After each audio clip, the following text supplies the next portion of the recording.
রাজধানীর পূর্বাঞ্চলে আগামী ১ দশকের মধ্যে নির্মিত হতে যাচ্ছে একটি বিশ্বমানের বাণিজ্যিক অঞ্চল।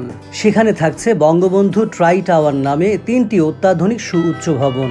বলা হচ্ছে নির্মাণ কাজ শেষ হলে এগুলোই হবে বাংলাদেশ তথা দক্ষিণ এশিয়ার সবচেয়ে উঁচু ভবন।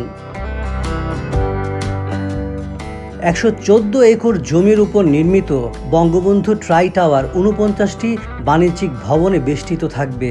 প্রতিটি ভবন হবে ৪০ তলা বিশিষ্ট এবং ভবন চত্বরে অর্ধেকেরও বেশি জায়গা খোলা রাখা হবে। খসড়া নকশা অনুযায়ী ট্রাই টাওয়ার হবে বিশ্বের সবচেয়ে লাভজনক অবকাঠামোগুলোর একটি এবং দক্ষিণ এশিয়ার সবচেয়ে উঁচু ভবন। ইতিমধ্যে রাজধানী উন্নয়ন কর্তৃপক্ষ রাজুক এই আকাশচুম্বী ভবন নির্মাণ প্রকল্পটি বাস্তবায়নে কাজ করছে। এই প্রকল্পের ব্যয় ধরা হয়েছে ৯৬,০০০ কোটি টাকা। ভবন কমপ্লেক্সে একটি লেক, একটি স্টেডিয়াম, শপিং মল, বিনোদন পার্ক, 5 স্টার হোটেলের পাশাপাশি হাজার হাজার স্মার্ট এন্টারপ্রাইজের জন্য কর্পোরেট অফিসের জায়গা থাকবে। এদের মধ্যে সবচেয়ে উঁচু ভবন লিগ্যাসি টাওয়ার।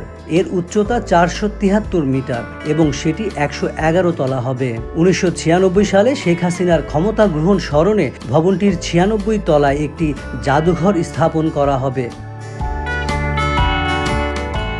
প্রাথমিকভাবে সর্বোচ্চ ভবনটি ১৪১ তলা করার প্রস্তাব দেওয়া হয়েছিল, কিন্তু বাংলাদেশ বেসামরিক বিমান চলাচল কর্তৃপক্ষের আপত্তির কারণে পরিকল্পনাটি বাদ দেওয়া হয়। ফলে লিগ্যাসি টাওয়ার এর সংশোধিত উচ্চতা এখনও অনুমোদিত হয়নি।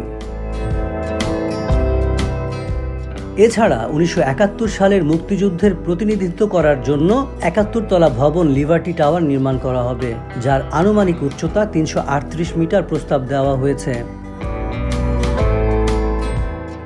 ল্যাঙ্গুয়েজ মুভমেন্ট নামে তৃতীয় ভবনটি ১৯৫২ সালের ভাষা আন্দোলনকে প্রতিনিধিত্ব করার জন্য ৫২ তলা বিশিষ্ট হবে।